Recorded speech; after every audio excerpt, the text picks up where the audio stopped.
ये पक्का है कि जहाँ कहीं आप रहते हो, जितने लोग हों आपके साथ में, सबका स्वभाव एक नहीं होगा, रुचियाँ एक नहीं होंगी, गुणकर्म एक नहीं होंगे। दो अभिन्न मित्रों के विचारों में भी अंतर रहता है। सैद्धांतिक विचारों में अंतर न हो तो सामान्य व्यवहार के विचारों में अंतर होता है। अभिन्न मित्र के भी विचारों में अंतर होता है। प्रत्यक्ष उदाहरण श्री राम और लक्ष्मण का है। उनकी अभिन्नता के विषय में और क्या प्रमाण दिया जाए। श्री राम की लक्ष्मण छाया थे, इतने सेवक, लेकिन दोनों के संस्कारों में अंतर था। कोई बात आने पर श्री राम शालीन रहते थे, गंभीर रहते थे, लक्ष्मण उत्तेजित हो जाते थे और जो नहीं कहना चाहिए कहने लगते थे। फिर जब राम संकेत करते थे तो ठंडे हो जाते थे। जब पहली बार श्री राम पिता और माता कैकेयी के पास से लौटे हैं, कौशल्या तो तैयारी में थी कि अब राज्याभिषेक होगा 2-4 घंटे में। जा कर के वो पहुँचते हैं और कहते हैं, इतने में लक्ष्मण आ जाते हैं और लोग आ जाते हैं। उन्होंने बताया कि पिताजी ने भरत को राज्य दिया है और मुझे 14 वर्ष का वनवास। कौशल्या तो गिरी, मूर्छित हो गई। फिर राम उनको उठाए, संभाले, जगी। लक्ष्मण एकदम उत्तेजित हो गए। कुछ नहीं पिताजी, अस्त्रहीण हैं, मेहरचरा हैं, उनको या तो मार दिया जाए या जेल में डाल दिया जाए। आप बैठिए गद्दी पर, देखता हूं कौन सामने आता है। कौशल्या ने कहा राम से, इनकी बात सुने। राम ने कहा, मेरा यह साहस नहीं। यही शब्द है, मेरा यह साहस नहीं। लक्ष्मण बिल्कुल ठंडे हो गए। चित्रकूट में श्री राम सीता को भोज्य वस्तुएं दे रहे हैं। इदम मिष्टम इदम मेध्यम, देखो ये पवित्र है, ये मीठा है, ये खाओ। भून भून के खिला रहे हैं। इतने में उत्तर तरफ से धूल उड़ती है, पक्षी उड़ते हैं, कोलाहल होता है। लक्ष्मण दौड़े दौड़े आते हैं, भैया भैया सीता जी को कहीं गुफा में रखो, सावधान हो जाओ। ये मालूम होता है भरत आ रहा है, दुष्ट है ना।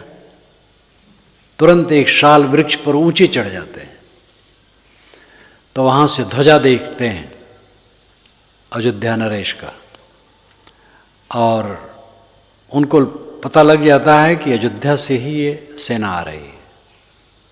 वहीं गाली गुप्ता देने लगते हैं, भरत दुष्ट है, और सोचता है कि राम को खत्म कर दो, 14 वर्ष क्या, सदा के लिए राज करो, आने दो, फिर तब सिखाऊंगा।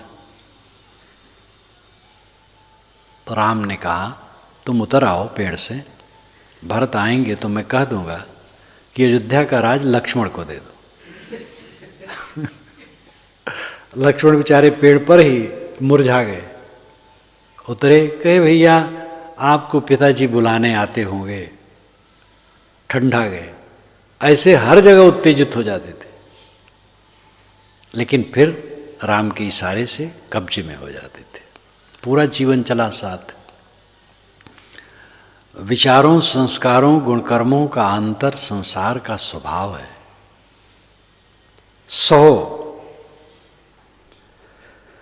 सह करके रहो। कबीर संगी साधु का दल आ भरपूर, इंद्र न को तब बांधिया यातन किया धूर। साहब कहते साधु का संगी, साधु का दल, सद्गुण। एक तो पहला अर्थ है कि साधुओं की सेना, साधुओं का समाज। साधु संत जो चुन चुन के आए हैं, उत्तम मध्यम कनिष्ठ होते हैं। सब एकदम उत्तम तो नहीं हो जाते हैं तुरंत, लेकिन वे सब के सब परमार्थ प्रेमी हैं। उनकी संगत से अपना मंगल है। साधु साधु सब ही बड़े अपनी अपनी ठौर, शब्द विवेकी पारखी ते माथे के मोर। और साधु का दल है सद्गुण। संत सदैव सद्गुण बताते हैं। भोग में न पड़ो, त्याग करो। तृष्णा में मत पड़ो, संतोष करो। क्रोध न करो, क्षमा करो। कट न बोलो, मीठा बोलो। लोगों से भिड़ भिड़ के युद्ध न करो, हट हट करके अलग रहो। ये साधुओं का दल सद्गुण। और ये सद्गुण जिसने धारण किया, इंद्रन को तब बांधिया। वो अपनी इंद्रियों को बांध लेता है, बस में कर लेता है। यह तन किया धूर, इस शरीर को धूल कर देता है। धूल है, धूल समझ लेता है और चित्त में ऐसा बस जाता है कि यह धूल है। झूठ झूठा कह डारो, मिथ्या है संसार। संसार झूठ है, झूठा करके छोड़ दो, मिथ्या है। किसी ने कहा आप इतना जोर से क्यों कहते हैं? तो उन्होंने कहा ते कारण मैं कहता हूं जाते हो उबार। तुम्हारा उबार हो इसलिए कहता, तुम चिपके हो उसी में, इसलिए कहता हूं। तो ये शरीर धूल है, मिट्टी है, लेकिन दिमाग में जब सब समय रहे मिट्टी है, तब उत्तेजना नहीं होगी। और ये जब लगेगा राग रंग का घर है तो उत्तेजना आएगी, इंद्रियों की उत्तेजना, मन की उत्तेजना, फिर भटक जाओगे। सद्गुरु कहते हैं कि संतों का दल आ गया, संतों का समाज आ गया, अथवा संतों के सद्गुणों का समूह जीवन में आ गया। जो संत उपदेश करते हैं, दया क्षमा शील संतोष धीरज विवेक, वो सब जीवन में आके विराज गए तो इंद्रियों को वश में कर लिया और इस शरीर को धूल समझ लिया। समझ लेने से काम नहीं बनता है, चरितार्थता चाहिए। निरंतर चिंतन मनन सत्संग विनय भाव से रह करके रहनी में दृष्टि देने से तब एक रस चित्त बना रहेगा कि शरीर धूल है, शरीर मिट्टी है। शरीर का अहंकार मिट जाने पर काम वासना कहाँ से उदय होगी? आदमी पहले शरीर बनता है, मैं शरीर हूँ, फिर जवान बनता है, सुंदर बनता है, फिर सुंदरी की कल्पना करता है, सुंदरी है तो सुंदर की कल्पना करती है। देहाभिमान उदय हुआ, बस काम वासना के लिए लाइन लग गई और फिर उत्तेजना। और काम ही वासना नहीं और वासना है, क्रोध वासना, लोभ वासना, मोह वासना। और देह धूल हरदम दिखाई देती है, कोई वासना नहीं। एक देहाभिमान के मर्दन से सारा भव शांत है। यह तन किया धूर, आवत गारी एक है, उलटत होए अनेक। कहें कबीर नहीं उलटिए वही एक की एक। गाली आई तो एक रही और मैंने फिर प्रतिवाद में गाली दे दी तो अनेक हो गई। साहब कहते पलटो ना, प्रतिवाद ना करो तो एक रह जाएगी, बहुत अच्छा रहेगा। ये सब एक एक वाणी कितना हृदय स्पर्शी है, जीवन को बदल देने वाली है। जब उस पर सोचें, मनन करें, अभ्यास करें, तब कहे और सुने और उठे, फिर ख्याल नहीं तो वो काम नहीं करेगा। कहें, सुने, सोचें, समझें, विचारें, चिंतन करें, गहराई से डूबें इस साधना में, तो जीवन में चरितार्थता होगी। चित्त में ये बात बनी रहेगी। ये कभी धोखा नहीं देते हैं, सद्गुण तो कभी धोखा नहीं देते हैं। शर्त है आप इनको न भूलो। विशाल देव ने कहा है सद्गुण शतक के आखिर में, कबहू धोखा दे जो तुम भूल न जाओ। कभी ये धोखा नहीं देते सद्गुण। अगर आप भूल न जाओ उनको तो सद्गुणों की याद रखो, शीतल रहोगे। गारी मोटा ज्ञान जो रंचक उर में जरे, कोटि संवारे काम बैरी उलटि पायन परे। गाली तो मोटा ज्ञान है। किसी ने गाली दी तो समझ लो मोटा ज्ञान दिया, बहुत जबरदस्त ज्ञान दिया। जो रंचक उर में जरे, अगर थोड़ा भी हृदय में ये चरितार्थ हो, जरे का मतलब है चरितार्थ होना।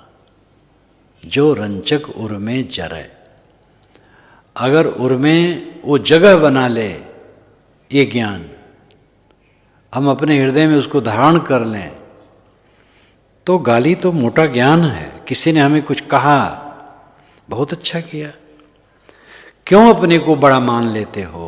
क्यों अपने को दूध का धोया मान लेते हो? क्यों अपने को मान लेते हो कि तुम्हें कोई कुछ न कहे? जैसी समझ थी कहा, कोटि समारे काम बैरी उलट पायन परे। अगर आप सह लो, शांत रह जाओ, तो करोड़ों काम आपका बन गया। आप उद्वेगित नहीं हुए, सुखी रहे। और बैरी भी उलट करके पैर पड़ता है। क्षमा करो तो देखो, क्षमा करने पर उसका इतना गहरा प्रभाव पड़ता है कि अगला आदमी ठंडा हो जाता है। कोटि संवारे काम बैरी उलटि पायन परे, गारी सो क्या हान हृदय जो यह ज्ञान धरे। अगर हृदय में ये ज्ञान धारण हो जाए तो गाली से क्या हान है? गाली देने से हान है, गाली पाने से हान नहीं है। गाली हमें कोई दे रहा है तो उसमें हानि नहीं है हमारी। अगर हम गाली देते तो हमारी हानि है। हमारा मन, हमारी वाणी, हमारी इंद्रियां उत्तेजित हुई तो हमारी हानि हुई। दूसरा उत्तेजित है तो उसका नुकसान है। और उसकी उत्तेजना की प्रतिक्रिया में हम भी उत्तेजित हो गए तो हमारी भी हानि हो गई। अंततः अपनी उत्तेजना ही अपने लिए अहितकर है, दूसरे की उत्तेजना हमारे लिए अहितकर नहीं। ये बात अच्छी तरह से मन में जमा लो और हरदम अपने को उत्तेजना से अलग रखने का प्रयत्न करो। यही मुख्य साधना है। और कभी अभिमान न करो। अपनी बुद्धि और नैतिकता का अभिमान सबको होता है।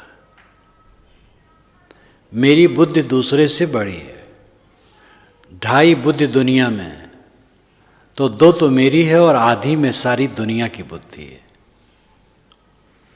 ये कहावत है, 2.5 क्यों, 3.5 क्यों नहीं, इसको मैं नहीं जानता हूँ।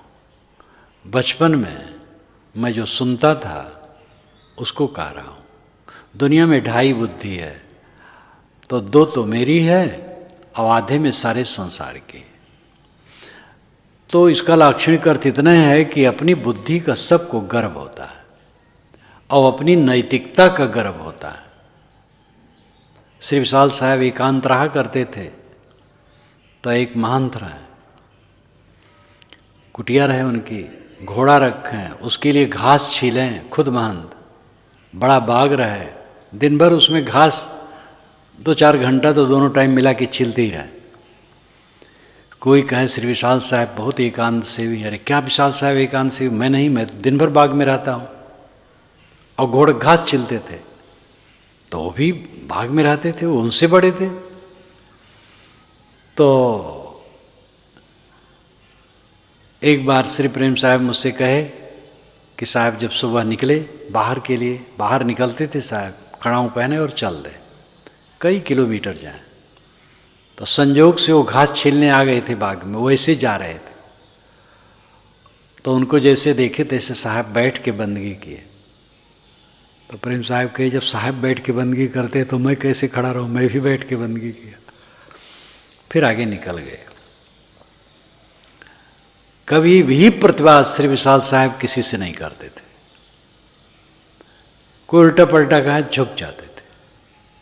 और वही नहीं, दुनिया के कोई भी साधक हो जो समझदार हैं, सही दिशा में चलना चाहते, सबका रास्ता एक, समझे की गति एक है, जिन समझा सब ठोर।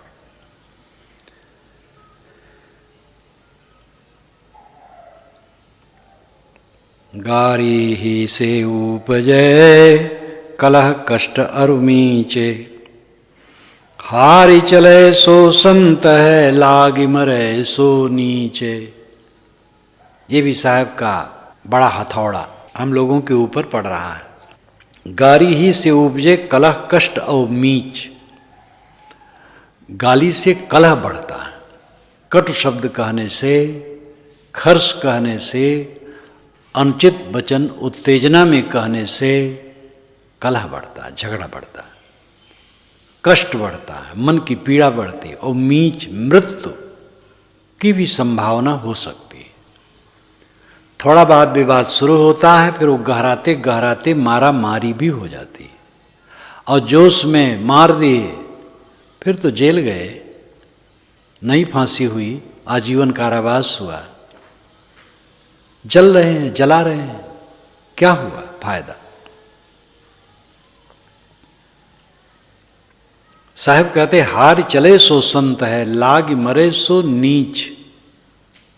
जो हार के चलता वो संत है, जो लाग के मरता वो नीच है।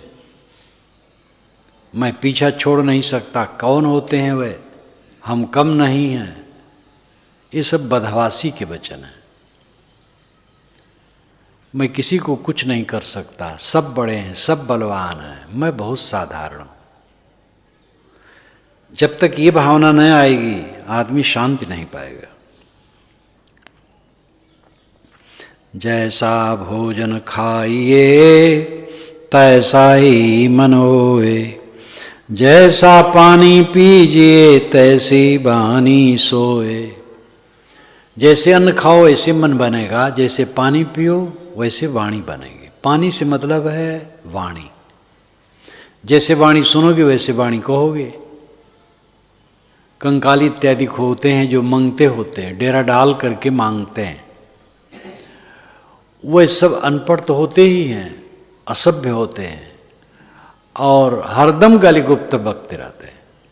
माता को, बहन को, बेटी को भी ऐसा शब्द कहते हैं जो आप सुन करके आश्चर्य में पड़ जाएंगे।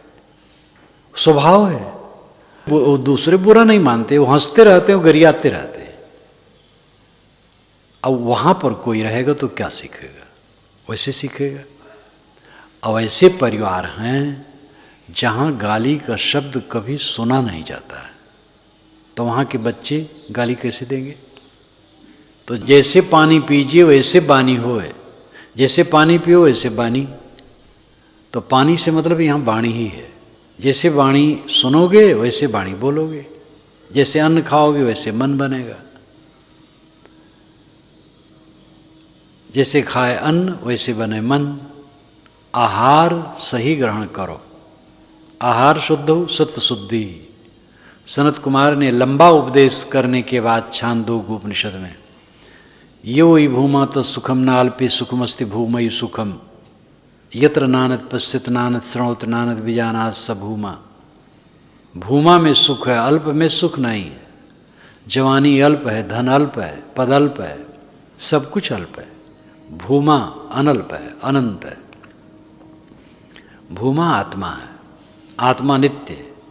आत्मा में स्थित होने से अनंत सुख मिलेगा।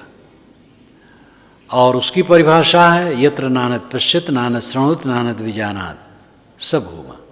जब दूसरे को नहीं देखता, दूसरे को नहीं सुनता, दूसरे को नहीं जानता, ये भूमा की दशा है। देखना सुनना जानना छोड़ो, अपने में लौटो। तो ये इतना ऊंचा ज्ञान कह देने के बाद उन्होंने कहा आहार शुद्धो सत्य शुद्धि। सत्य शुद्धो ध्रुवा स्मृति अस्मृत लंबे सर्वग्रंथि नाम विप्रमोक्ष। आहार के शुद्ध होने से सत्य शुद्ध होता है। अंतःकरण को सत्व कहते हैं। जब आहार शुद्ध होगा तो हृदय शुद्ध होगा। आहार शुद्ध हो सत्य शुद्धि, सत्य शुद्ध हो ध्रुवा स्मृति। सत्य शुद्ध होने से अस्मृत ध्रुवा होगी, अस्मृत दृढ़ होगी, संकल्प शक्ति मजबूत होगी। आहार शुद्ध हो सत्य शुद्धि, सत्य शुद्ध हो ध्रुवा स्मृति, अस्मृत लंबे सर्व ग्रंथि नाम भी प्रमोक्षा। अस्मृत लाभ जिसे हो, अपने ज्ञान की बात चित्त में स्थिर रहे, ये अस्मृत लाभ है। दुनिया भर का कबाड़ दिमाग में रहे, उसी मन घूमा रहे, ये अस्मृत लाभ नहीं है, ये तो अस्मृत हानि है। अस्मृत लंबे बहुत महत्वपूर्ण वाक्य खंड है। अस्मृत लंबे यानी जो काम की चीज़ें हैं ज्ञान के, उनका लाभ, चित्त में उनकी स्थिरता, ज्ञान वैराग संतोष धीरज विवेक विनय, इन सद्गुणों का चित्त में स्थिर रहना, ये अस्मृत लाभ है। तो सर्व ग्रंथि नाम विप्रमोक्षा, सभी गांठें कट जाती हैं उसकी।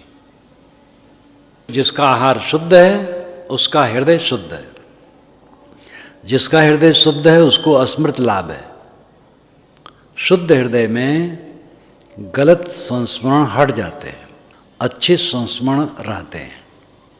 जैसे खेत की घास है, वो निकल गई तो फसल रह गई। इसी प्रकार शुद्ध आहार है तो चित्त शुद्ध हो जाता है, चित्त शुद्ध हो जाता है तो अस्मृत ध्रुवा हो जाती, स्थिर हो जाती। और अस्मृत ध्रुवा हो जाने से यानी जो उपयोगी अंश हैं मन के स्मरणों के, वे रहते हैं, गलत नहीं रहते हैं, और वे स्थिर रहते हैं, दिमाग में रहते हैं।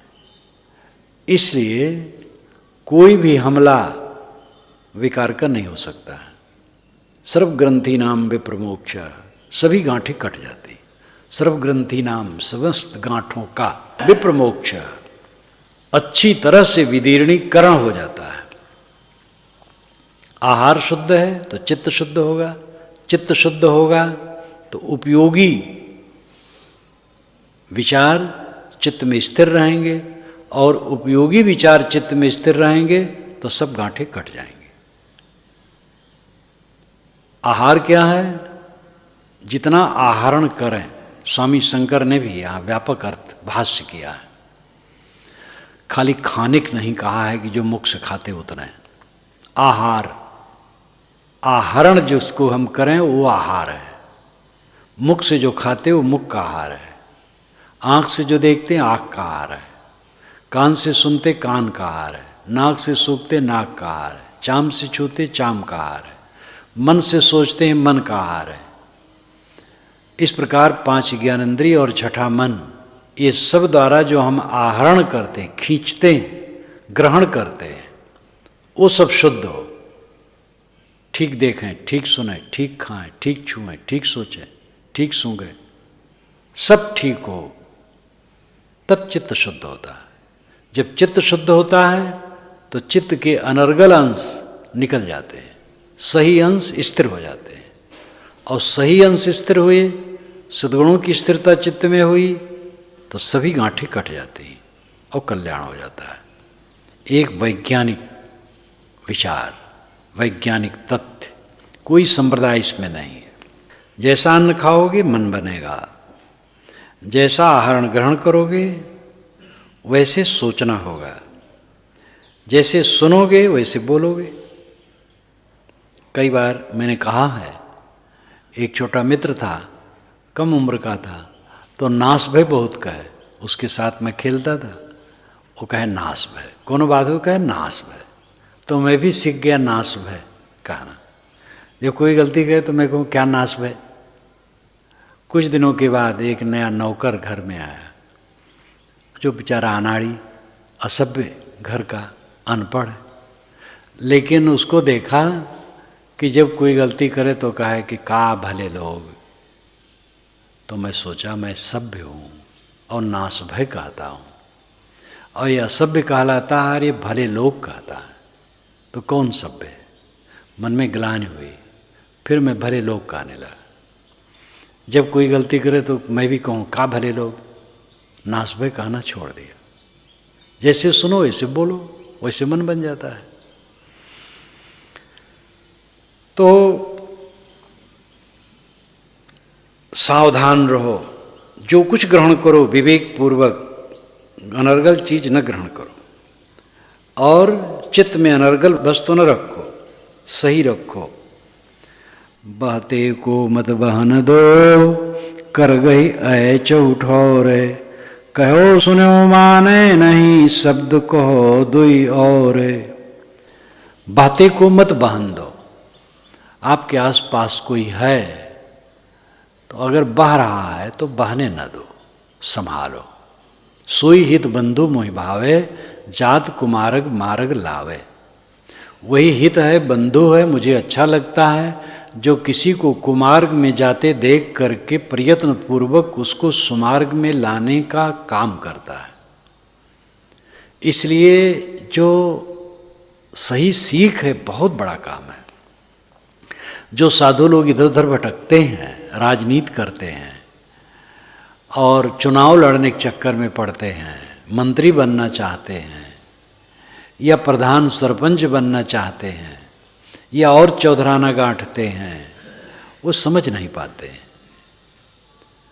और भी ऐसा तो कुछ नहीं करते हैं, लेकिन कितने साधु हैं कि बस साधना छोड़ करके खाली महंती करने लगे हैं या सामान्य खटपट में, वो समझदारी नहीं है।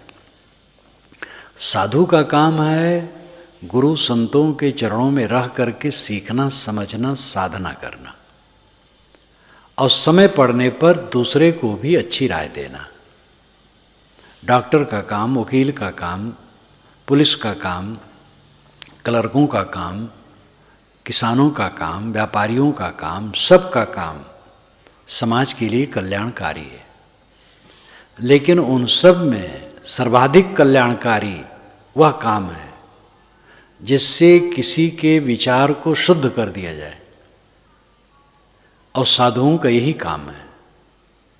वे पहले शुद्ध हों और दूसरे को शुद्ध करने का प्रयास करें। ये बहुत बड़ा काम है, बहुत बड़ी सेवा है।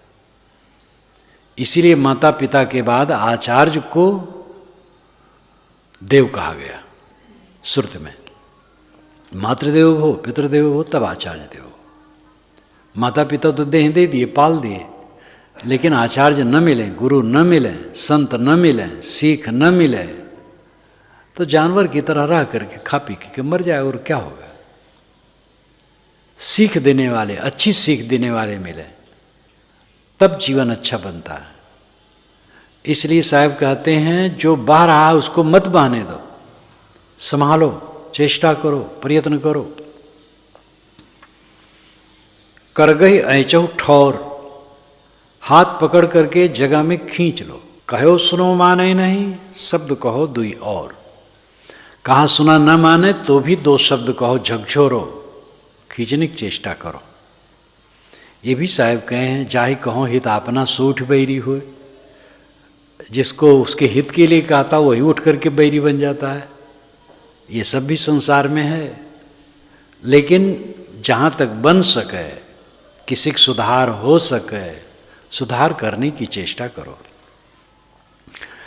बंदे तू कर बंदगी तो पावे दीदार, अवसर मानुष जन्म का बहुरिन बारंबार। अय बंदे, अय दास, अय विनम्र, तू बंदगी कर। पहले तो अपने को बंदे बना, विनम्र बना। अहंकारी होके कुछ पाएगा नहीं, अहंकारी होके मिटेगा। अपने को दास बना, विनम्र बना।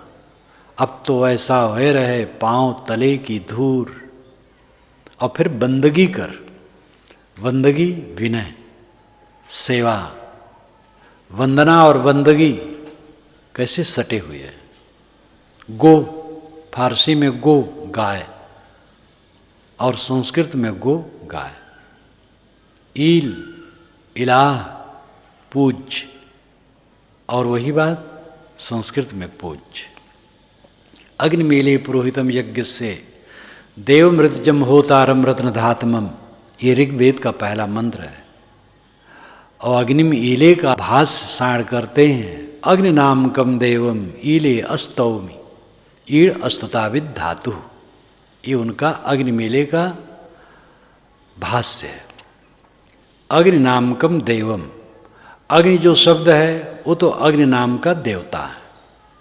और ईले अस्तौमी, ईल कहते हैं अस्तुत योग्य को, जो वंदनीय हो, पूजनीय हो। तब और आगे कहते हैं ईड़ अस्तुताविद धातु, ईड़ अस्तुत विद धातु है, अस्तुति परक धातु है। और अल्लाह में क्या है? अल इलाह, अल आर्टिकल है, आदर सूचक। अरबी में कहीं भी आदर सूचक कोई नाम होगा तो उसके साथ अल लगेगा। और इलाह पूज्य, ईड़, ईल, इलाह एक ही बात है। अल इलाह ऐसे बंदगी वंदना एक ही बात है। अनेक शब्द ऐसे हैं जो सटे सटे हैं, ये सब परिवार एक है। अज्ञान बस, मूर्खता बस, अलग अलग अपने को मान बैठे हैं। और ऐसा सांप्रदायिक रोग है, अपने इष्ट का नाम लेने में 10 विशेषण लगाने की तृष्णा है, और दूसरे के महापुरुष का नाम लेना हो तो सादा नाम लेने को होता है मन, जरा भी आदर करने की रुचि नहीं होती है। और लोग समझते हैं इससे हमारी इष्ट की बड़ाई होगी। बड़ाई नहीं होगी, इससे तौहीनी होगी। मुझे याद आया, मैं बभनान में था, 30 वर्ष से भी पुरानी घटना होगी, 35-40 हो सकता है। एक भौतिकवादी, उन्होंने बड़ा कपार, पंडित जी थे और अध्यापक थे उस समय, वो पढ़ा रहे थे। बड़ा शरीर, बड़ा कपार, बड़े चिंतक, खूब अध्ययनशील। आए बैठे दुकान पर तो रामलाल जी से कहे कि आपकी दुकान के अंदर में कुछ ज़्यादा वजन लगता है। तो कहे हाँ संत आए। कौन है? तो बताए नाम। अरे कहे मैं तो उनसे मिलना चाहता हूँ, उनकी पुस्तकें पढ़ता हूँ। आए मेरे पास, नमस्कार किए बैठ गए। कहे महाराज मैं मार्क्सवादी भौतिक द्वंद्ववादी हूँ एकदम सीधा सीधा। और फिर बात करते हुए कहे कि आपकी पुस्तकें मैं पढ़ता हूँ, मन गदगद हो जाता है।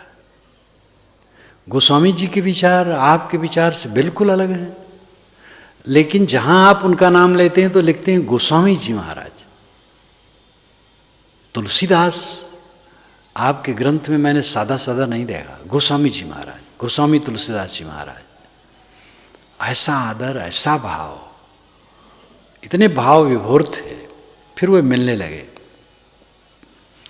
एक बार उनके यहाँ और मार्क्सवादी आए, संस्मरण बताने लगे कि कई पुस्तकें थी मार्क्सवाद की और उसके ऊपर ब्रह्मचर्य जीवन आपका रखा था। तो एक मार्क्सवादी ने कहा ये क्या रखे हो, फेंको इसको उठा करके, ये ब्रह्मचर्य जीवन। तो उन्होंने कहा मैंने कहा मेरा बस चलता तो ब्रह्मचर्य जीवन समस्त विश्वविद्यालयों और समस्त भारत के स्कूलों में पढ़ाई के लिए अनिवार्य कर देता। इतना ये बढ़िया है, नारियों के लिए, गृहस्थों के लिए, सब के लिए इसमें प्रकरण है। बहुत सकारात्मक दृष्टि वाले और जबरदस्त मार्क्सवादी चिंतक थे। तो इससे वो इतने खुश हुए कि जो मेरा वचन था जगह जगह ग्रंथों में, गोस्वामी जी महाराज, दूसरे महापुरुषों का आदर करो, आपके महापुरुषों का उसमें अनादर नहीं होगा। लेकिन आदमी संकुचित, बंदे तू कर बंदगी तो पावे दीदार। दर्शन तभी पाएगा जब बंदगी करेगा, आत्म साक्षात्कार तभी होगा जब विनम्र हो जाएगा, सेवा करेगा, इस शरीर को धूल कर देगा। अवसर मानुष जन्म का बहुर न बारंबार, ये मानुष जन्म का अवसर जल्दी मिलना मुश्किल है। बार बार तो सो कहा सुन रे मनुआ नीचे, बन जा रे का बैल जो पैड़ा माही मीचे। बीच बीच में साहब खूब कस के हथौड़ा मारते हैं, वो तो सब उनके हथौड़े रहते हैं। बार बार तो सो कहा सुन रे मनुआ नीच, ऐ नीच मन, मैं तेरे को बार बार कहता हूं, बनजारे का बैल जो पैड़ा माही मीच, व्यापारी का बैल रास्ते में मरता है। व्यापारी बैल पर माल लाद करके चलता है, एक गांव से दूसरे गांव, एक बाग में डेरा डालता है और वहाँ से बैल पर लाद लाद करके गांव में जाता है, बेचता है, फिर बाग में आके रहता है, 2-4 दिन वहाँ रहा, फिर आगे बढ़ा, बीच में वो मरा, छोड़ देता है। ऐसे तेरी मौत पैड़ा में होगा, रास्ते में होगा, कहीं ढुलक जाएगा, तो क्या बंदोबस्त कर रहा है, तू कहाँ मरेगा और कहाँ तेरा सुख है, कहाँ तेरा आनंद है, ये बीच ही में मरेगा। इसलिए सदैव सावधान रहो, कहीं मत समझो वहाँ मेरा है, सब जगह मेरा पड़ाव है। जो अस्थाई घर और आश्रम मानते हो झूठ है, ये भी पड़ाव है।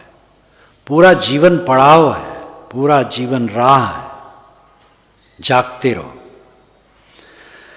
बनजारे के बैल जो टाणो उतरो आए, एकन के दूना भय, एक चाला मूल गंवाए।